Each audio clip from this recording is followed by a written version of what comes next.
चलो मित्रों આપણે 2 થી 100 સુધીની અભાજ્ય મૂળ અવિભાજ્ય સંખ્યાઓ કેટલી?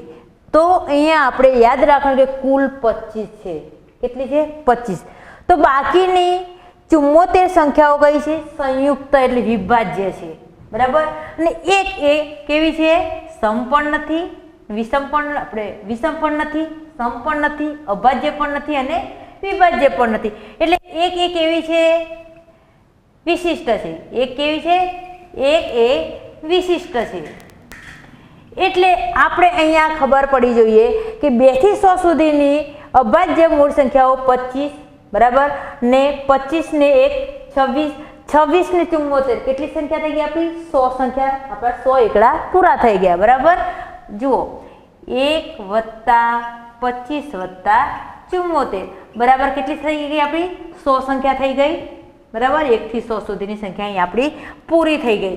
હવે આપણે જોયું કે અભાજ્ય મૂળ અને અવિભાજ્ય સંખ્યા આ શબ્દ તમને વારંવાર કેમ લખીએ છીએ કે ક્યારેક આ શબ્દ વિશે તમને પ્રશ્ન આવી શકે, કદાચ આ શબ્દ વિશે આવી શકે, કદાચ આ શબ્દ વિશે આવે. તો આપણને આ 3 શબ્દોમાંથી કોઈ પણ એક શબ્દવાળા પ્રશ્નો આવે તો આપણને તરત જ અહીંયા લાઇટ થવું જોઈએ. તો અહીંયા આપણે યાદ રાખવાનું છે કે જેના માત્ર 2 જ અવયવ હોય, જેના માત્ર 2 જ હોય, કે જેના માત્ર 2 જ અવયવ, 2 જ અવયવ બરાબર. એટલે કયા?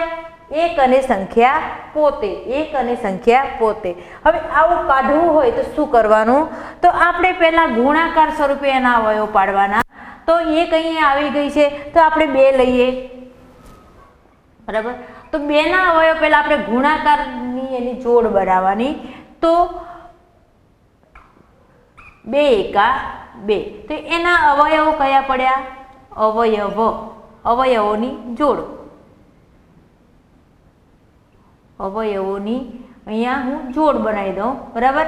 એટલે આપણને અહીંયા તો 1 અને 2 એના અવયવ પડ્યા. એ જ પ્રમાણે 3 તો 3 એકા 3 બરાબર. 1 અને 3. એ જ પ્રમાણે અહીંયા 5 લઈએ તો 5 ના પણ અહીંયા આપણે 5 એકા 5 બરાબર. 1 અને 5. એ જ પ્રમાણે આપણે કોઈ પણ સંખ્યા લઈએ, 43 સંખ્યા લઈએ તો 43 ના કોઈ ભાગ થશે નહીં થાય. 43 આખા આવશે અથવા 1 1 1 1 એવા આવશે. એટલે 43 એકા 43 બરાબર. એટલે 1 અને 43 બરાબર. એટલે આપણે અહીંયા આવી અવયવોની જોડ બનાવીને આપણે અહીંયા એના અવયવ મેળવી શકીએ છીએ. એટલે અહીંયા આપણને ખબર પડી ગઈ કે જેના માત્ર 2 જ અવયવ હોય તે અવિભાજ્ય સંખ્યા, મૂળ સંખ્યા, અભાજ્ય સંખ્યા કહેવાય છે. એવી એટલી કઈ કઈ સંખ્યાઓ છે? તો અહીંયા આપણે કુલ 25 સંખ્યા લખી છે. આ કેટલી છે? કુલ 25 મૂળ સંખ્યાઓ છે. એ આપણે અહીંયા યાદ રાખવાનું. હવે આમાં એ યાદ રાખવાનું છે કે નાની સંખ્યા અને મોટી સંખ્યા, એટલે કે નાનો અવયવ અને મોટો અવયવ કયો? તો દરેક સંખ્યામાં અહીંયા આપણે યાદ રાખવાનું છે કે જ્યારે અવિભાજ્ય સંખ્યા, અહીંયા તો નાનો અવયવ કયો છે? 1. નાનો અવયવ કયો છે? 1. અને મોટો અવયવ કયો છે? સંખ્યા પોતે. આ આપણે દરેક સંખ્યામાં અવિભાજ્યમાં લાગુ પડશે અને વિભાજ્યમાં પણ લાગુ પડશે. બરાબર. તો અહીંયા સમજણ પડી કે સૌથી નાનો અવયવ કે દરેક સંખ્યાનો સૌથી નાનો વિભાજક અવયવ 1 છે. યાદ રાખો કયો છે? 1. અને દરેક સંખ્યાનો સૌથી મોટો વિભાજક અવયવ એટલે ભાગ સંખ્યા પોતે. આપણે આ ખાસ યાદ રાખવાનું. આવો પ્રશ્ન આવી શકે છે. કોઈ પણ સંખ્યા આપી દીધી 79, ચલો એનો મોટો અવયવ કયો? તો જો વિકલ્પમાં 79 લખ્યા હોય આપણે 79 લખી નાખવાના. એવું પૂછ્યું કે 53નો સૌથી નાનો અવયવ નાનો વિભાજક, તો આપણે કયા લખવાના? 1. એટલે કોઈ પણ સંખ્યા આવે ત્યારે નાનો અને મોટો વિભાજકની વાત આવે, અવયવની વાત આવે ત્યારે આપણને ખબર હોવી જોઈએ કે સૌથી નાનો 1 અને સૌથી મોટો અવયવ સંખ્યા પોતે. તો આપણે આમાં શું શોધવાનું છે? આમાં શું શીખ્યા આપણે કે જો અહીંયા 1 2 3 4 5 6 7 8 9 10 એમાં 25 અહીંયા 2 થી 100 સુધીની કુલ 25 મૂળ સંખ્યાઓ અહીંયા આપણને મળે છે. તો આ સંખ્યાઓના માત્ર 2 જ અવયવ પડે છે. તો આ સંખ્યામાંથી કોઈ પણ પ્રશ્ન આવે ત્યારે આપણને આ યાદ કરેલી હોય, લખેલી હોય તો આપણને ખબર પડવી જોઈએ કે અહીંયા જો મેં એના મૂળ અવયવો અહીંયા શોધીને આપણે અહીંયા જો 1 અને 43 અહીંયા આપણે એના અવયવ પાડીએ અને અહીંયા આપણે મૂળ સંખ્યા શીખ્યા છીએ. હવે એ જ પ્રમાણે કે ચલો 4નું તો આપણે શીખ્યા હતા કે 1 ચોક 4 2 દૂ 4 એટલે એના 1 2 અને 4 પછી 2 વખત આવ્યા એટલે આપણે 1 જ એટલે અહીંયા કેટલા અવયવ મળ્યા? 3 અવયવ મળ્યા. કેટલા અવયવ મળ્યા? 3 અવયવ. પણ 6 ના અવયવ લખીએ તો 6 કયા ઘડિયામાં આવે? 1 6 6 2 તેરી 6 3 દુ 6 6 એકા 6 એટલે એના આટલા બધા અવયવો મળે છે. એટલે 6 ના અવયવ કયા થયા? 1 2 3 અને 6. બરાબર. તો આ પ્રમાણે આપણે અવયવોની જોડ બનાવીને અહીંયા અવયવો મેળવી શકીએ છીએ. એટલે હું તો કહું છું કે 1 થી 100 સુધીના અવયવો તમારે તમારી નોટમાં આ પ્રમાણે અહીંયા લખી નાખવાના. આ પ્રમાણે તમારી નોટમાં લખી નાખવાના. અને જે 2 અવયવવાળી હોય સંખ્યા જે મળે એને તમારે અલગ તારવવાની. તો એ આ સંખ્યાઓ મળશે. 2 જ અવયવવાળી જે સંખ્યા હોય એને તમારે અલગ તારી દેવાની તો 25 થશે અને 74 તમને આ વિભાજ્ય મળશે.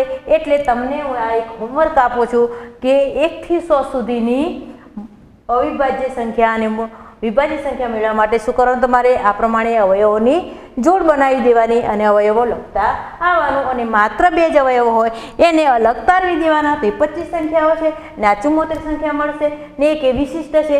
કેમ કે 1 ના કેટલા અવયવ થાય છે? તો 1 ગુણ્યા 1 1નો તો 1 જ ભાગ થાય છે એટલે એનો અવયવ 1 જ મળે છે. એટલે માત્ર 1 જ અવયવ મળે છે એટલે આપણે એને કઈ સંખ્યા કહીએ છીએ? 1 એ વિશિષ્ટ છે. બરાબર. માત્ર 1 જ અવયવવાળી સંખ્યા 1 જ છે. બરાબર. એટલે 1 કેવું વિશિષ્ટ લાગે છે. બરાબર. એટલે આપણે આ ખાસ યાદ રાખવાનું છે. ચલો મિત્રો, આપણે અહીંયા જોડ મૂળ સંખ્યા અહીંયા આપણને તો જોડ પરથી જ આપણને ખબર પડે કે ભાઈ મને એક જોડ બૂટ આપો, એક જોડ ચંપલ આપો. તો જોડ ચંપલ આપે ત્યારે કેટલા આપે છે? આપણને 2 આપે છે. બરાબર. આપણને 1 આપતા નથી. જોડ એટલે 2 હોય, 2 નંગ હોય. બરાબર. એટલે અહીંયા આપણે જોડમૂળ સંખ્યાનો અહીંયા શોધવાની છે. જે આપણી મૂળ સંખ્યાઓ છે એમાં જોડ મૂળ સંખ્યા છે એમાં મૂળ સંખ્યાની જોડી એટલે મૂળ સંખ્યા. આપણે જોડ મૂળ સંખ્યા આપણે અહીંયા સમજવાની છે કે મૂળ સંખ્યાની જોડી જે અહીંયા આપણે આ શીખ્યા છે એ જ. બરાબર. તો અહીંયા 1 થી 100 સંખ્યામાં 8 જોડી જોડ મૂળ સંખ્યાઓ છે. આપણે આ યાદ રાખવાનું છે કે આવો પ્રશ્ન પૂછાય કે અહીંયા 1 થી 100 સંખ્યાઓમાં જોડ મૂળ સંખ્યાઓ કેટલી છે? તો 8 જોડી છે. કેટલી છે? 8 જોડી છે. તો અહીંયા એ આપણને કઈ રીતે જાણી શકાય? તો મૂળ સંખ્યાની જોડી વચ્ચે 2 નો તફાવત છે. કેટલો તફાવત છે? 2 નો તફાવત છે. તો 2 ના તફાવતવાળી આવી મૂળ સંખ્યાની જોડીને જોડ મૂળ સંખ્યા કહે છે. કે 2 તો આપણે અહીંયા જે મૂળ સંખ્યાઓ લખેલી છે એ સંખ્યાઓ આપણે અહીંયા જોઈએ કે 2 ના તફાવતવાળી 2 નો તફાવત મળે છે કે નહીં એ જોઈએ. તો અહીંયા જો 3 લખ્યા, 3 માં 2 નાખ્યા એટલે કેટલા થઈ ગયા? 5. 5 માંથી 3 ઓછા કરીએ એટલે કેટલા વધે? 2. બરાબર.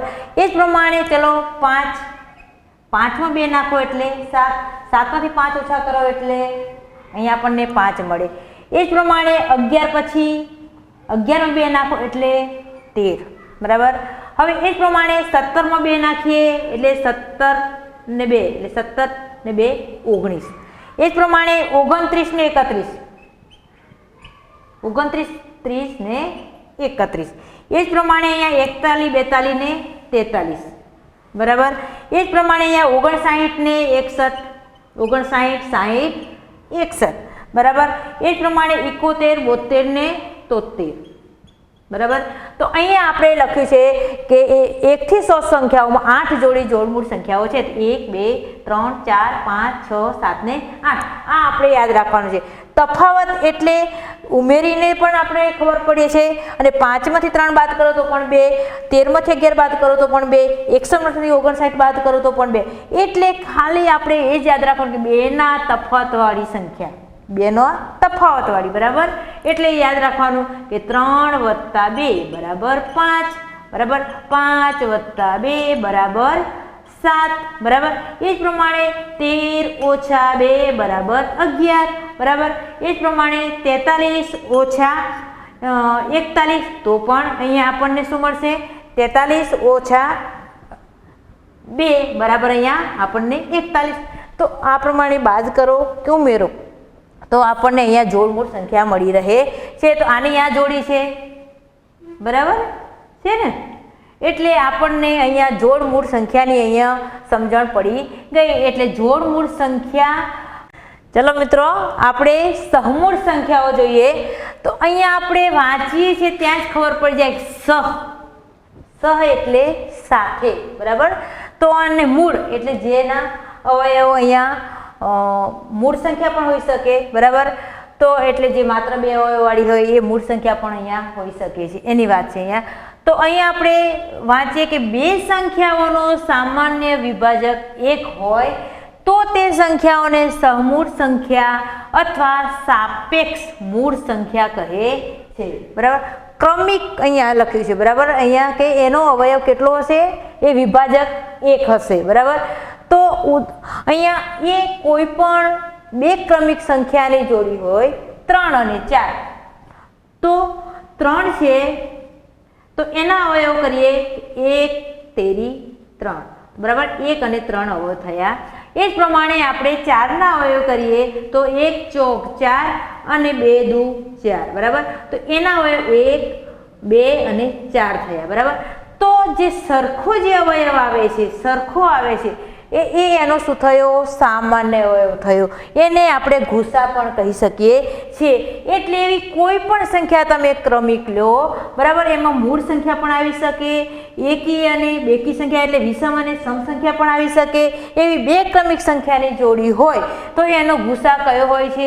1 હોય છે. એનો સામાન્ય અવયવ કયો હોય છે? 1 હોય છે. એનો વિભાજક ક્યારેક આવું પણ કે વિભાજક કયો હોય છે? તો 1 હોય છે. બરાબર. એટલે ક્રમિક જોડી હો, ક્રમિક સંખ્યા હોય એનો વિભાજક કયો હોય છે? 1 હોય છે. તો આવી જે સંખ્યાઓ હોય છે એને કઈ છે? સહમૂળ સંખ્યાઓ. યાદ રાખજો, આપણે સહમૂળ સંખ્યાઓ 2 ક્રમિક સંખ્યાની જોડી એટલે કોઈ પણ સંખ્યા લો, તમે કોઈ પણ સંખ્યા લો. પણ અહીંયા લખો કે 47 ને 48 લો. 47 ને 48 તો 47 એકા 47. બરાબર. અને 47 બીજા કોઈ ઘડિયામાં આવતા નથી એટલે આના પણ 48 એકા 48. એટલે સામાન્ય અવયવ કયો મળ્યો? 1. એટલે કોઈ પણ ક્રમિક સંખ્યા લો એનો સામાન્ય અવયવ 1 મળે છે. એટલે એને કઈ સંખ્યા કહીશું આપણે? સહમૂળ સંખ્યા કહીશું. એટલે એમાં એક અવયવ કેવો હોય છે? મૂળ અવયવ હોય છે. બરાબર.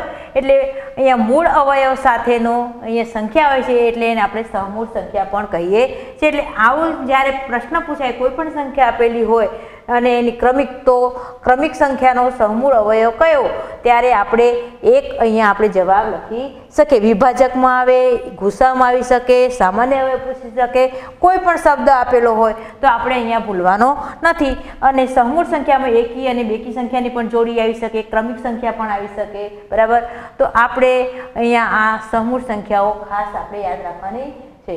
ચલો મિત્રો, આપણે અહીંયા સૂચના અનુસાર સંખ્યા તૈયાર કરવી.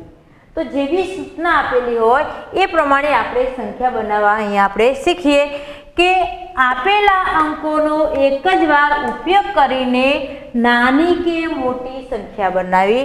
તો અહીંયા આપણને આંકડા આપ્યા છે પૂરેપૂરી. અહીંયા આની સંખ્યા તો બોલાય છે પણ એ એક એક આંકડા છે, બરાબર. હવે એ બધા આંકડાનો ઉપયોગ કરીને અહીંયા શું કરવાનું, 5, 3, 8 અને 9 એ 4 અંકોનો ઉપયોગ કરીને નાની કે મોટી સંખ્યા બનાવો, બરાબર. તો આપણે નાની સંખ્યા બનાવવી હોય તો આપણે શું કરીએ, તો નાની સંખ્યા બનાવવા માટે આપણે યાદ રાખીએ કે નાની સંખ્યા બનાવવા શું કરવું. નાની સંખ્યા બનાવવા માટે નાનો અંક પહેલા લખો. નાની સંખ્યા બનાવવા નાનો અંક પહેલા લખીને ચડતા ક્રમમાં ગોઠવવો.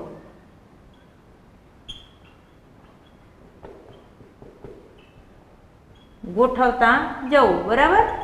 આટલું આપણે યાદ રાખવાનું કે જ્યારે નાની સંખ્યા બનાવવાની હોય ત્યારે નાનો અંક પહેલા લખીને પછી નાનેથી એનાથી મોટો, એનાથી મોટો, એનાથી મોટો એમ આપણે ચડતા ક્રમમાં ગોઠવતા જવું. તો અહીંયા આપણને 5, 3, 8 અને 9 એ 4 અંકો છે અને 4 અંકોનો જ ઉપયોગ કરવાનો કીધો છે. બીજા કોઈ અંકોનો અહીંયા આપણે વધારો કે ઘટાડો કરવાનો નથી. આવું કેમ કે આગળ આવવાનો છે, વધવાનો અને ઘટાડવાનો, બરાબર. તો અહીંયા જોઈએ કે નાનો આંકડો કયો છે, અહીંયા 3, બરાબર. અહીંયા 5, 3, 8 અને 9માં, બરાબર. તો નાનો અંક કયો છે 3, પછી એનાથી મોટો 5, એનાથી મોટો 8, એનાથી મોટો 9. એટલે અહીંયા 4 અંકની કઈ સંખ્યા બની ગઈ, આ નાની સંખ્યા. કઈ બની ગઈ, નાની, બરાબર. હવે આ કયા ક્રમમાં ગોઠવીએ આપણે, ચડતા ક્રમમાં. નાની સંખ્યા લખવા માટે ચડતા ક્રમમાં, બરાબર. હવે આપણે જોઈએ કે મોટી લખવી હોય તો શું કરીએ, તો મોટી લખવા માટે આપણે શું યાદ રાખવાનું છે, નાની લખવા બનાવવા માટે આપણે પહેલો નાનો અંક લેતા, તો મોટી સંખ્યા લખવા માટે શું કરીશું આપણે કે મોટી સંખ્યા લખવા મોટો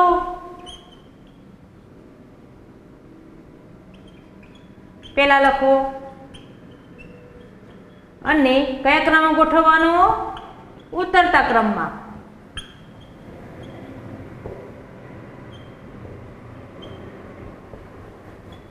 બરાબર. હવે યાદ રાખો કે મોટી સંખ્યા લખવા મોટો અંક પસંદ કરવાનો. તો મોટો અંક કયો છે અહીંયા આપણને 9, બરાબર. પછી એનાથી નાનો 8, એનાથી નાનો 5, એનાથી ઓછા 3. નાનો કે ઓછો એ બધું સરખું જ છે, બરાબર. નાનો એટલે આપણે અહીંયા કયા ક્રમમાં ગોઠવ્યું, આને ઉતરતા ક્રમમાં, બરાબર. અને કઈ સંખ્યા બનાવી આપણે, મોટી. તો અહીંયા આટલો ફેર પડે છે. અહીંયા જો મોટી બનાવીએ છીએ ત્યારે 9853 થયા અને નાની સંખ્યા બનાવીએ છીએ ત્યારે 3589 થયા. અહીંયા અલગ અલગ આંકડા આપેલા છે અને અહીંયા 3, 5, 8, 9, બરાબર. તો આપણે આ ખાસ યાદ રાખવાનું છે. આમાં ને આમાં આપણે એવું શીખવાનું કે 5 અંકની કીધું તો અહીંયા આપણને 4 અંકોનો કીધો છે, એવું આપણે 5 આંકડાને કીધું તો શું કરીશું, તો આપણે એ યાદ રાખવાનું કે નાની સંખ્યા બનાવવા નાનો અંક પહેલા લખીને, બરાબર. તો નાનો પહેલા લખીને હવે 5 આંકડાની બનાવવી હોય તો ચલો 5 આંકડાની એ 5 અંકો ઉપયોગ કરીને નાની કે મોટી 5 અંકની સંખ્યા બનાવો. 5 અંકની સંખ્યા બનાવો, બરાબર. તો 5 અંકની કીધું તો શું કરવાનું, તો આપણે અહીંયા 5 આંકડા, તો નાની સંખ્યાનું પુનરાવર્તન કરવાનું. શું કરવાનું, નાની સંખ્યા બનાવવા નાનો અંક પહેલા લખીને નાનો અંક પહેલા લખીને એનું પુનરાવર્તન કરવું. નાના અંકનું જ પહેલા લખીને પુનરાવર્તન કરવું. પુનરાવર્તન કરવું એટલે ફરી લખવું, બરાબર. તો અહીંયા આપણે નાનો આંકડો કયો છે 3, વળી એને લખીશું અને પછી એને 3 લખ્યા 2 વાર, પછી 5, 8 અને 9. તો અહીંયા શું થઈ ગયું, 5 અંકની નાની સંખ્યા બની ગઈ. 5 અંકની નાની સંખ્યા બની, બરાબર. હવે એ જ પ્રમાણે આપણે મોટી સંખ્યા બનાવવી હોય તો મોટા અંકનું પુનરાવર્તન કરવાનું. તો મોટો આંકડો કયો છે 9, તો આપણે 9 બે વાર લખ્યા ને પછી 8, 5 અને 3. તો અહીંયા આ પણ 5 અંકની મોટી સંખ્યા અહીંયા બની. આપણે આ યાદ રાખવાનું છે, ભલે અંક થોડા હોય ત્યારે આપણે નાની મોટી સંખ્યા કીધી હોય ત્યારે નાની કીધી હોય તો જે નાનો આંકડો છે ઓછો, બરાબર, એનું પુનરાવર્તન કરવાનું. મોટી કીધી હોય ત્યારે મોટાનું પુનરાવર્તન કરવાનું. અહીંયા 5 અંકની કીધી છે, ક્યારેક 6 અંકની પણ પૂછાય તો આપણે એને પુનરાવર્તન કરતા જવાનું. એ આપણે અહીંયા ખાસ યાદ રાખવાનું છે, બરાબર. તો અહીંયા મોટી સંખ્યા લખવા માટે શું કરવાનું છે? મોટા અંકનું પુનરાવર્તન કરવું, એટલે એને વારંવાર લખવું, બરાબર. આ ખાસ યાદ રાખવાનું. નાની લખવા માટે નાના અંકનું પુનરાવર્તન કરવું, એ પહેલાં લખીને, બરાબર. તો પછી એને અહીંયા આપણે નાની લખવા માટે ચડતો ક્રમ, મોટી લખવા માટે ઉતરતો ક્રમ, એટલું યાદ રાખવાનું છે, બરાબર. આમાં સમજણ પડી. ચલો બીજી એક અહીંયા આપણે સંખ્યા લઈએ છીએ કે 7, 8, 5, 0 એ 4 અંકોને એક જ વખત વાપરીને નાની સંખ્યા લખો. તો અહીંયા આપણે એક ખાસ ધ્યાન રાખવાનું છે કે 0 આવ્યો છે અને નાની સંખ્યા બનાવી છે ને આપણે શીખ્યા છીએ કે એને નાની સંખ્યા બનાવવી હોય તો ચડતા ક્રમમાં ગોઠવી દેવાની અને નાની સંખ્યા પહેલી લખવાની. તો ચલો આપણે નાની સંખ્યા પહેલા લઈ લઈએ. ચલો અહીંયા નાની સંખ્યા કઈ છે? 0. હા, તમે પણ કહો છો, હું પણ કહું છું કે 0. ચલો 0 લખ્યો, બરાબર. પછી એનાથી મોટી 5, એનાથી મોટી 7 અને એનાથી મોટી 8. તો અહીંયા 4 અંકની નાની સંખ્યા બની. ચલો બની. શું વાંચશું આને આપણે? 578. તો એ તો 3 અંકની થઈ. તો આપણો આ જવાબ કેવો છે? ખોટો. એટલે જ્યારે 0 આવે ત્યારે આપણે એ યાદ નથી રહેતું. નાની કીધી તો હાલો આપણે નાની પહેલી લખી નાખીએ. ના, નાનીને જો 0 આવે ત્યારે આપણે એના પછીની જે સંખ્યા નાની આવતી હોય એટલે 0 થી મોટી, બરાબર, એ સંખ્યા આવતી હોય એને આપણે પહેલા ક્રમે લખી નાખવાની, બરાબર. તો કઈ સંખ્યા છે? 5. અને 0 પછી કયા ક્રમે લખવાનો? બીજા ક્રમે, બરાબર. અને પછી સંખ્યા આગળ ગોઠવી દેવાની જેટલા અંક કીધા હોય એ પ્રમાણેની. તો અહીંયા 4 અંકની થઈ ગઈ.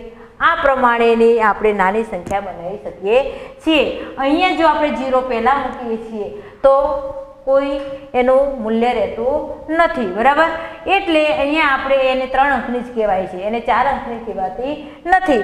એટલે આપણે હવે 5 અંકની કીધી તો પણ આપણે એ જ યાદ રાખવાનું છે 5 અને 0 નાના છે એટલે 0ને જ પછી દોહરાવાના, પુનરાવર્તન કરવાના. 5ને અહીંયા પુનરાવર્તન કરવાનું નથી, બરાબર. અને પછી જે સંખ્યા છે આ ખાસ અહીંયા નાની સંખ્યા લખવા માટે 0 હોય ત્યારે આ ખાસ યાદ રાખવાનું છે. જેટલા જો આપણને 6 અંકની કીધી તો આપણે 0ને જ વધારવાના છે ને, બસ. આ 6 અંકની થઈ, આ 4 અંકની, આ 5 અંકની અને આ 6 અંકની સંખ્યા બની. માત્ર 0ને બીજા ક્રમે મૂકીને આપણે અહીંયા પુનરાવર્તન કરવાનું છે, બરાબર. તો કોઈ પણ 0 થી કોઈ પણ નાની સંખ્યા આવતી હોય એના પછીની 0 થી મોટી આવતી હોય એ સંખ્યા પહેલા અહીંયા લખી અને આપણે એને ચડતા ક્રમમાં ગોઠવી દેવાનું. આ આપણે આ મુદ્દામાં આ ખાસ ધ્યાન દેવાનું છે. હવે મોટી કહેવામાં આવે તો મોટી તો આપણે જેમ લખતા હોય એમ જ લખી નાખવાની. મોટી સંખ્યા લખવા માટે તો મોટો અંક કયો છે? 8, પછી 7, પછી 5 અને 0, બરાબર. મોટી છે તો મોટીને જ વધારવાના, બરાબર. આ પ્રમાણે એમાં કંઈ ફેર પડતો નથી. મોટી સંખ્યા લખવા માટે આપણે ઉતરતા ક્રમમાં. સમજણ પડી? આ ખાસ તમારે યાદ રાખવાનું છે. 3 આંકડાની સંખ્યા આવી જાય ત્યારે પણ આપણે આ ખાસ ધ્યાન દેવાનું છે. તો 0 વાળી સંખ્યા આવે ત્યારે બીજા ક્રમે મૂકી દેવું. ચલો મિત્રો, સૂચના અનુસાર સંખ્યા બનાવી એ પ્રશ્ન અચૂક આવે છે એટલે આપણે ખાસ અહીંયા ધ્યાન રાખીશું કે આપણે આગળ શીખ્યા છીએ તો આ મહત્વના મુદ્દા ખાસ આપણે યાદ રાખીશું કે 2 અથવા 3 જ અંક આપેલા હોય ત્યારે પ્રત્યેક અંક એક વખત કે એકથી વધુ વખત વાપરીને 4 અથવા 5 અંકી મોટા મોટી અથવા નાનામાં નાની સંખ્યા તૈયાર કરવી, બરાબર. તો અહીંયા આપેલા અંકોમાંથી મોટી સંખ્યા તૈયાર કરવા માટે આપેલા અંકોને ઉતરતા ક્રમમાં લખીને સૌથી મોટો અંક પ્રથમ લખો અને તેનું પુનરાવર્તન કરો. તો અહીંયા આપણને શું કીધું છે કે મોટી લખવી હોય, નાનામાં નાની લખવી હોય ત્યારે આપણે એ યાદ રાખવાનું છે કે મોટી લખવાની હોય ત્યારે આપણે મોટો અંક અહીંયા જેટલા અંક કીધા હોય એ અંક સુધી પહોંચવા માટે આપણે મોટા અંકનું પુનરાવર્તન કરવાનું છે. જ્યારે નાની સંખ્યા લખવાની કીધી હોય ત્યારે આપણે નાના અંકનું પુનરાવર્તન કરીને જેટલા અંકની સંખ્યા કીધી હોય એટલા આપણે અહીંયા અંકની સંખ્યા બનાવવાની છે. તો અહીંયા આપણને આંકડા આપ્યા છે 6, 7 અને 0, બરાબર. આ 670 નથી, 6, 7 અને 0 એ 3 આંકડા આપ્યા છે અને અહીંયા આપણને 5 અંકની બનતી મોટી સંખ્યા બનાવો. તો મોટી સંખ્યા બનાવવા માટે આપણે એને ઉતરતા ક્રમમાં ગોઠવવાની. મોટી સંખ્યા બનાવવા માટે આપણે એને મોટામાં મોટી, બરાબર, એટલે એને આપણે ઉતરતા ક્રમમાં ગોઠવીએ. તો અહીંયા મોટો અંક, સૌથી મોટો અંક હોય એને પ્રથમ લખવાનો. જો અહીંયા કીધું છે આ તમારા મગજમાં જ્યારે આવો પ્રશ્ન આવે ત્યારે આ અક્ષર તમને દેખાઈ રહે એટલા માટે અહીંયા હું આ પોઈન્ટ કરું છું. તો સૌથી મોટો અંક તો કયો મોટો છે આપણો? 7. પછી શું કીધું? સૌથી મોટો અંક પ્રથમ લખો અને તેનું પુનરાવર્તન કરો. પુનરાવર્તન એટલે ફરીથી લખો. તો અહીંયા 3 આંકડા છે તો હજી 2 ખૂટે છે, બરાબર, એટલે આપણે અહીંયા 7 લખ્યા, બરાબર. અને 0 6 મૂકશું તોય હજી ખૂટશે તો વળી પાછા એને દોહરાવવાના, બરાબર. અને પછી 6 અને 0 એટલે આપણી અહીંયા મોટી સંખ્યા બની ગઈ, બરાબર. આ યાદ રાખવાનું. તો આપણે 5 અંકની કીધી હતી તો મોટી સંખ્યા અહીંયા બની ગઈ, બરાબર. તો નાની સંખ્યા લખવું હોય તો શું કરીએ? આ મોટી સંખ્યા બની પણ નાની કીધી તો શું કરવાનું? અહીંયા આપણે બીજું આપેલું છે કે આપેલા અંકોમાંથી નાની સંખ્યા તૈયાર કરવા માટે અંકોને ચડતા ક્રમમાં લખીને સૌથી નાનો અંક વધારેમાં વધારે વખત લખો. તો અહીંયા જો આંકડા આપેલા છે 7, 9, 3 એનાથી બનતી 5 અંકી સંખ્યા લખો. તો આપણે અહીંયા કઈ સંખ્યા બનાવવાની છે? અહીંયા નાની સંખ્યા બનાવવાની, એટલે નાનો અંક પહેલાં લેશું. તો અહીંયા 3, બરાબર. હવે તો 2 અંક કર્યા એટલે આપણે 3 ને 5 આંકડા સુધી પહોંચવા માટે એટલે 3નું પુનરાવર્તન અહીંયા કરીશું, બરાબર. તો 3 ને 3 અને બીજી સંખ્યા કઈ છે? 3 પછી એનાથી મોટી 7 અને છેલ્લે 9. તો આપણી આ કઈ સંખ્યા બની ગઈ? સૌથી નાની. આપણે નાના અને મોટામાં આ ખાસ યાદ રાખવાનું છે. પછી શું કીધું કે જો આપેલા અંકોમાં 0 અંક હોય તો બનતી સંખ્યામાં ડાબી બાજુથી બીજા સ્થાને, આપણે આગળ શીખ્યા છીએ પણ અહીંયા તમને ખાસ યાદ રહે, આ શબ્દો મારા યાદ રહે એટલે તમને અહીંયા ફરીથી મેં સમજાવવા પ્રયત્ન કર્યો. જો આપેલા અંકોમાં 0 અંક હોય તો બનતી સંખ્યામાં ડાબી બાજુથી બીજા સ્થાને 0 અંક લખવાનો અને તે જ અંક સૌથી નાનો છે એટલે તેને વધારે વખત લખવો, બરાબર. કયા અંકને? 0 ને, પણ 0 બીજા ક્રમે મૂકવાનું છે. તો ઉદાહરણ 8, 0 અને 4 થી બનતી નાની સંખ્યા. તો આપણે અહીંયા 4 છે તો 4 ને આપણે વારંવાર દોહરાવવાના નથી. પછી અહીંયા આ પ્રમાણે કરવાનું નથી, બરાબર. આ પ્રમાણે પણ કરવાનું નથી, એ યાદ રાખવાનું છે. એટલે આપણે શું કરવાનું છે કે એમાં કયો નાનો આંકડો છે? 0 છે, પણ 0 ને આગળ મૂકીએ તો આપણને અહીંયા જો 0 મૂકીએ અને 4 ને 8 મૂકીએ તો 48 થયા, 2 આંકડાની સંખ્યા બની. એટલે આપણે ખાસ યાદ રાખવાનું છે કે 4 ને 0 કરતાં થોડો મોટો, એટલે 0 સિવાયનો બીજો નાનો આંકડો કયો છે? 4. એટલે કોઈ પણ આંકડો આવી શકે, બરાબર. તો 0 સિવાયનો બીજો નાનો અંક હોય એ પહેલાં લખીને પછી બીજા ક્રમે 0 ને મૂકવાનું અને 0 ને દોહરાવવાનું અને પછી આપણે એને 5 આંકડા પૂરા કરવાના, બરાબર. તો 1, 2, 3, 4 અને 5. તો આ કઈ સંખ્યા બની? 5 અંકની નાની, 5 અંકની નાની સંખ્યા બની. આ ખાસ આપણે યાદ રાખવાનું છે, બરાબર. તો એ મોટી સંખ્યા લખવા માટે તો આપણે જે શીખ્યા છીએ મોટીની દોહરાવવાની, 8, 8, 8 અને પછી 4 અને 0. તો આ મોટી સંખ્યા બની ગઈ, બરાબર. એટલે આ તફાવત તમને ખાસ ખબર હોવો જોઈએ. તો ક્યારેક નાની બનાવો અને મોટી બનાવો અને બે વચ્ચેનો તફાવત કરો ત્યારે મોટી સંખ્યા જે બની હોય એમાંથી નાની સંખ્યા બાદ કરી અને એનો તફાવત બાદબાકી કરી એટલે એનો જવાબ આવી જાય. એટલે આપણને આગળનો પોઈન્ટ પણ થોડું આપણે આગળ આટલું જ્ઞાન હોય તો આગળનું આપણને સ્ટેપ આવડી જવું જોઈએ. બરાબર. તો આ આપણે અહીંયા સૂચના અનુસારની સંખ્યા શીખ્યા. ચલો મિત્રો, થોડુંક અહીંયા આંકડામાં ફેરફાર છે પ્રશ્નમાં કે 5, 7, 9 અંકોની અદલ બદલ કરીને સંખ્યા બનાવો તો કેટલી સંખ્યા બનશે? તો આપણે અહીંયા કેટલી સંખ્યા બનશે? બરાબર, એ યાદ રાખો. તો અહીંયા 3 આંકડા છે એટલે કઈ બનશે? ત્રિઅંકી બનશે. ત્રિઅંકી સંખ્યા બનશે, એ યાદ રાખો. 3 આંકડા છે એટલે 3 આંકડાની આપણે અહીંયા કોઈ વધારવાના નથી કે ઘટાડવાના નથી. તો આપણે અહીંયા લઈએ કે 5 છે તો 5, 7 ને 9 છે તો એ આપણે રાખી જ દઈએ. બરાબર, આ આંકડાને. હવે 5 તો અહીંયા 9 લઈ આવ્યા ને અહીંયા 7 એટલે આપણે અદલ બદલ થઈ ગયા આંકડા. હવે આપણે 7 નો વારો લઈએ તો 5 અહીંયા લઈ આવ્યા, 9 અહીંયા મૂક્યા એટલે એને આંકડા બીજા કોઈ વધારવાના નથી, ઘટાડવાના નથી. હવે 7 અહીંયા લઈ આવ્યા તો આ 9 અહીંયા ને આ 5 અહીંયા.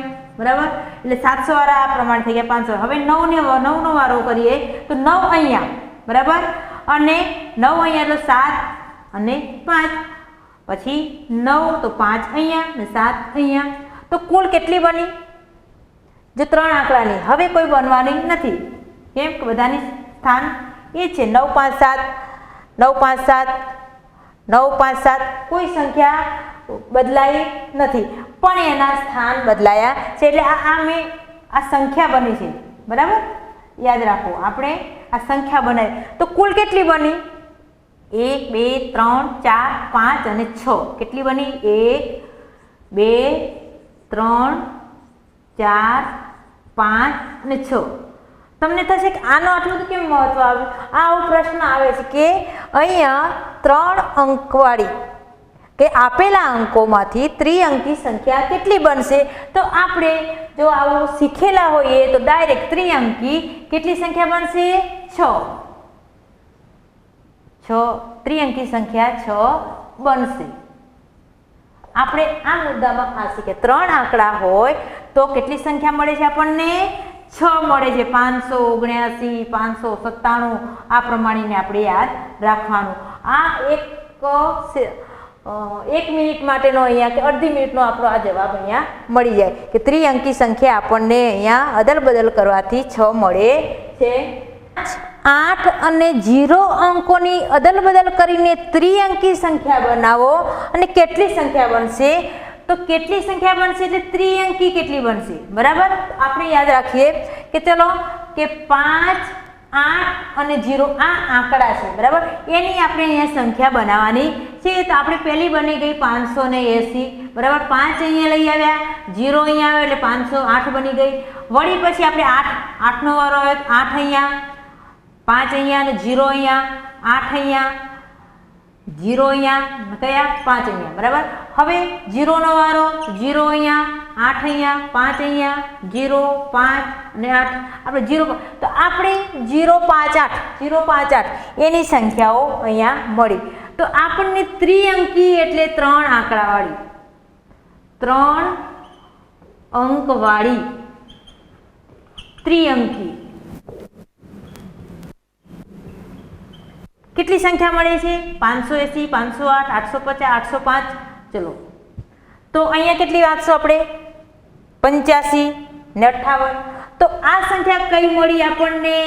2 અંકવાળી મળી. 2 અંકવાળી દ્વિઅંકી.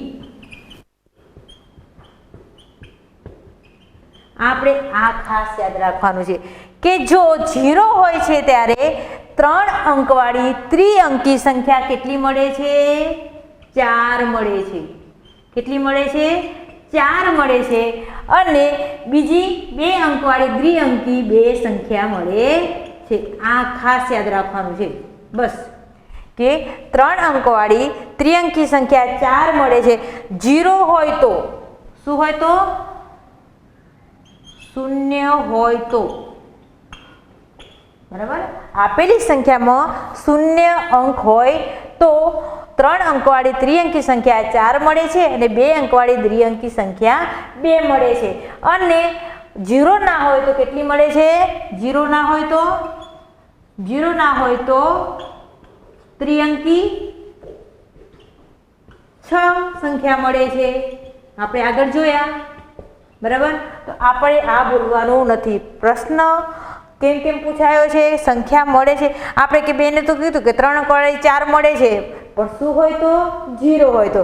પછી એમ થયું કે ચલો આવું 6 સંખ્યા મળે છે, પણ શું ના હોય તો? 0 ના હોય તો. એટલે આ તફાવત પણ આપણને આવડવો જોઈએ. ક્યારેક આમાં એવું પૂછાય કે સૌથી નાની સંખ્યા કઈ, ચડતો ઉતરતો ક્રમ પણ આવડવો જોઈએ, એકી બેકી સંખ્યાઓ કેટલી છે એ પણ આવડવું જોઈએ, એકી કેટલી મળે છે, બેકી સંખ્યા કેટલી મળે છે, એવું ક્યારેક આપણને એવું પૂછાઈ જાય, બરાબર. તો આપણને આ સંખ્યા જ્ઞાન પૂરેપૂરું સમજ્યા હોઈએ તો આપણે એનો જવાબ આપણે આપી શકીએ, બરાબર. એટલે આ ખાસ આપણે મહાવરો કરતા રહેશું. આવી સંખ્યા બનાવવાની પોતે અને શીખવાની મહાવરો કરતા રહેવાનું. તો સંખ્યા જ્ઞાન તો અટપટું છે, પણ એનો વારંવાર મહાવરો કરતા રહીએ તો એ કેવું લાગશે આપણને? ગણિત ગમ્મત જેવું. તો આપણે એક આ ગણિત ગમ્મત છે એ આપણે એનો મહાવરો કરતા રહેશું. તો મિત્રો, સંખ્યા જ્ઞાનમાં આપણે પૂર્વગામી અને અનુગામી સંખ્યા વિશે અહીંયા આપણે સમજ કેળવીએ કે પૂર્વગામી એટલે આપણને પૂર્વ એટલે ખબર પડી જાય છે કે પહેલાની, અને અનુગામી સંખ્યા એટલે પછીની. તો અહીંયા આપણે ખાસ યાદ રાખવાનું કે પૂર્વગામી એટલે પહેલાની, બરાબર, ને અનુગામી એટલે પછીની, બરાબર. હવે આવા શબ્દો આપણે ક્યાં સાંભળ્યા હશે? અનુ. તો તમે સિરિયલો જોતા હોય રામાયણ મહાભારતની કે એમાં અનુજ એમ બોલવામાં આવે છે. રામ હોય તો લક્ષ્મણને કહેતા અનુજ એવું કદાચ બોલતા હોય છે. તો એ એના પછીનો છે, એટલે એના કરતાં એ નાનો છે, બરાબર. એટલે એને શું કહેવાય? અનુજ એવો શબ્દ વાપરતા હોય કે અનુજ અહીંયા એમ. તો આપણે એ યાદ રાખીને આપણે અહીંયા અનુગામી યાદ રાખવાનું છે. અનુગામી એટલે પછીની સંખ્યા, બરાબર. તો હવે એ સંખ્યામાં અહીંયા આપણે કઈ રીતે સમજીએ કે આપેલી સંખ્યાની પહેલા તરત જ આવતી સંખ્યાને પૂર્વગામી. આપેલી જે સંખ્યા છે એના પહેલા જે સંખ્યા આવે છે, તો અહીંયા આપણને અહીંયા એક સંખ્યા આપી છે 26. તો અહીંયા 25 એ કેવા છે? એ પહેલા આવે છે. તો 25 એ 26 પહેલા આવતી સંખ્યા છે. એટલે અહીંયા આપણે જે વાંચ્યું કે આપેલી સંખ્યાની પહેલા તરત જ આવતી, એટલે પહેલા આવતી સંખ્યા કઈ છે? 26 પહેલા 25.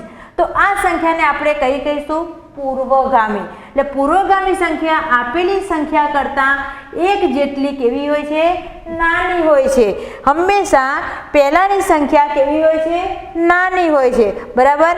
તો અહીંયા આપણે જોઈશું કે 26 કરતાં 25 કેવા છે?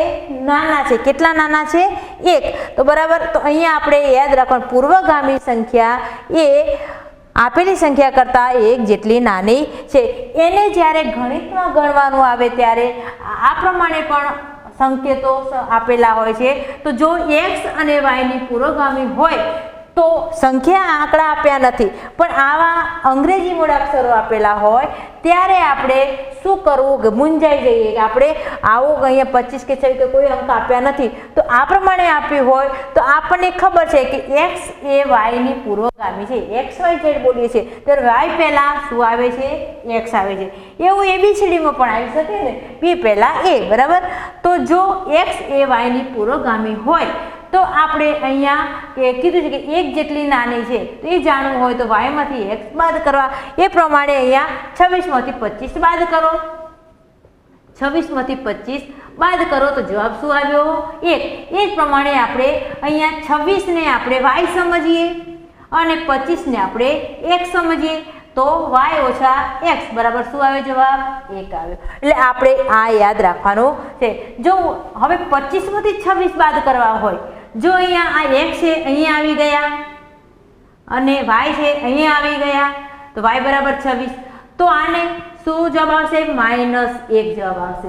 એટલે આપણે અહીંયા સંકેતો અહીંયા જે સાંકેતિક અહીંયા જે ગાણિતિક ભાષા છે એ લખેલી હોય તો આપણે ગભરાવાનું નથી. આ પ્રમાણે આંકડા સમજી અને આગળ દાખલા ગણવાના. હવે એવું કીધું કે આપેલી સંખ્યા પછીની તરત જ આવતી સંખ્યાને અનુગામી સંખ્યા કહે છે, એટલે તરત જ પછી આવતી સંખ્યા. એટલે 25 એ 24 પછી આવતી સંખ્યા છે. એટલે કોઈ પણ સંખ્યા આપણે લઈ શકીએ, આમાં કોઈ પણ સંખ્યા, લાખ સુધીની કે કરોડ સુધીની કોઈ પણ સંખ્યા, બરાબર. તો અહીંયા 25 એ 24 પછી આવતી સંખ્યા છે, માટે 25 એ 24ની અનુગામી સંખ્યા કહેવાય. અનુગામી એટલે પછીની, બરાબર. તો અનુગામી સંખ્યા આપેલી સંખ્યા કરતાં એક જેટલી મોટી હોય છે, ખબર પડી આપણને કે 24 પછી 25, તો 24માં કેટલા નાખ્યા? 1 નાખ્યો, બરાબર. એટલે જો 25માંથી 24 આપણે બાદ કરીએ તો અહીંયા જો 25 આટલેથી.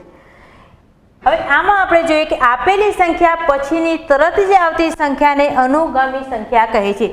અનુગામી એટલે પછીની, બરાબર.